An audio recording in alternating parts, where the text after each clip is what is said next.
Over the White House at Washington, the flag flies at half-staff as a grief-stricken nation mourns the death of Franklin Delano Roosevelt, President of the United States.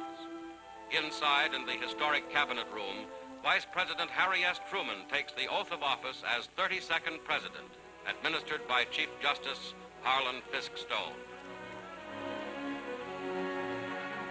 Mrs. Truman is at his side. President Truman asks the full Roosevelt cabinet to remain in office, expressing his intention to carry on American policies as formulated by the Roosevelt administration. Franklin Delano Roosevelt, who became one of the greatest presidents of the United States, a friendly, quick-smiling man who loved his neighbors and his family.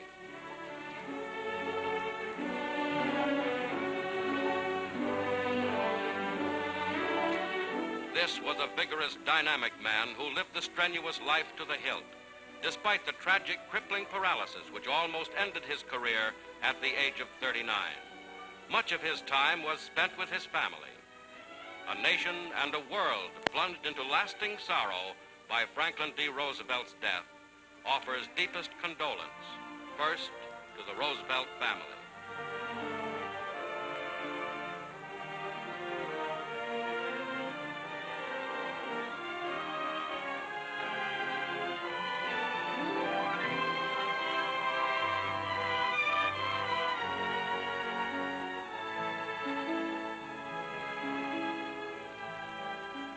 This was Franklin Roosevelt, born to prosperity and comfort, but who dedicated all of his adult years to the service of his fellow men as Assistant Secretary of Navy in the First World War, as candidate for Vice President in 1920, and then as Governor of the state of New York for 2 terms.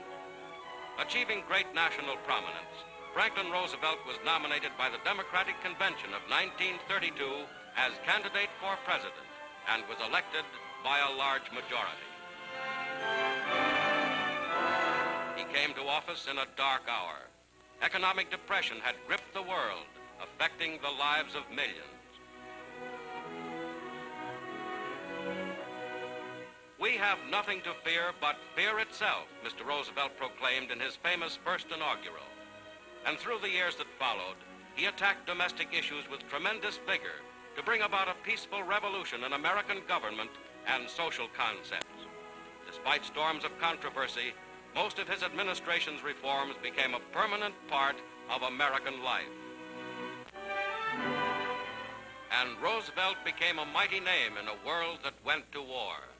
Meeting with Winston Churchill off Newfoundland in August 1941, the president aligned the power and prestige of the United States on the side of the democratic nations, fighting a vicious combination of fascist powers. Together, Roosevelt and Churchill issued a statement that came to be known as the Atlantic Charter, proclaiming to the world those guiding principles of freedom on which they were firmly united. As he had approached the American crisis, directly and dramatically, so President Roosevelt attacked the even graver problems of foreign affairs and the war.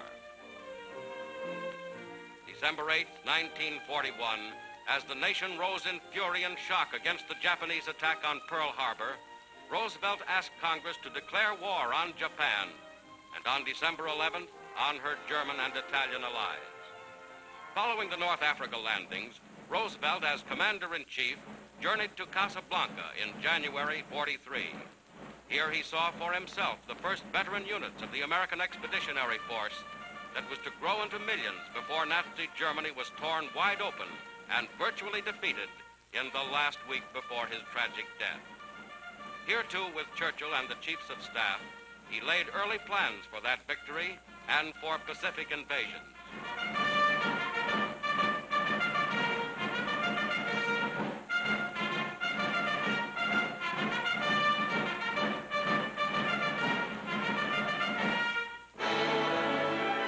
In Cairo, late that same year, the president met with Chiang Kai-shek.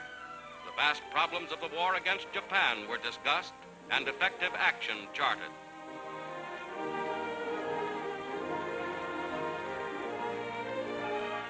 In Teheran, in Iran, President Roosevelt, Winston Churchill, and Joseph Stalin, in an atmosphere of frankness and cordiality, outlined the steps to victory over Germany. Roosevelt's personal prestige, his skilled words of counsel, were invaluable to the success of the historic conference.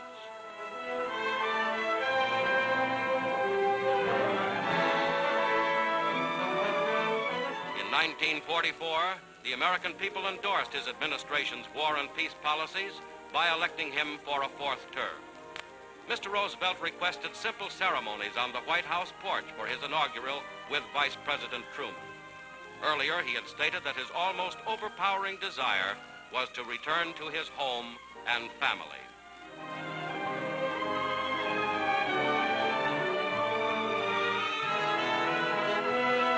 Immediately after his inaugural, arriving at a place called Yalta in the Crimea, President Roosevelt met again with Stalin and Churchill. The war was going very well. With the continuing firm support of the American people and their allies, Mr. Roosevelt believed that final victory could bring a realistic and enduring peace. In his last public appearance, reporting on Yalta to Congress and the nation, he expressed that belief simply.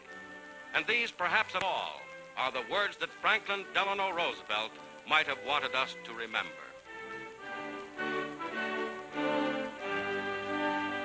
I am confident that the Congress and the American people will accept the results of this conference as the beginnings of a permanent structure of peace, upon which we can begin to build, under God, that better world in which our children and grandchildren, yours and mine, the children and grandchildren of the whole world, must live and can live.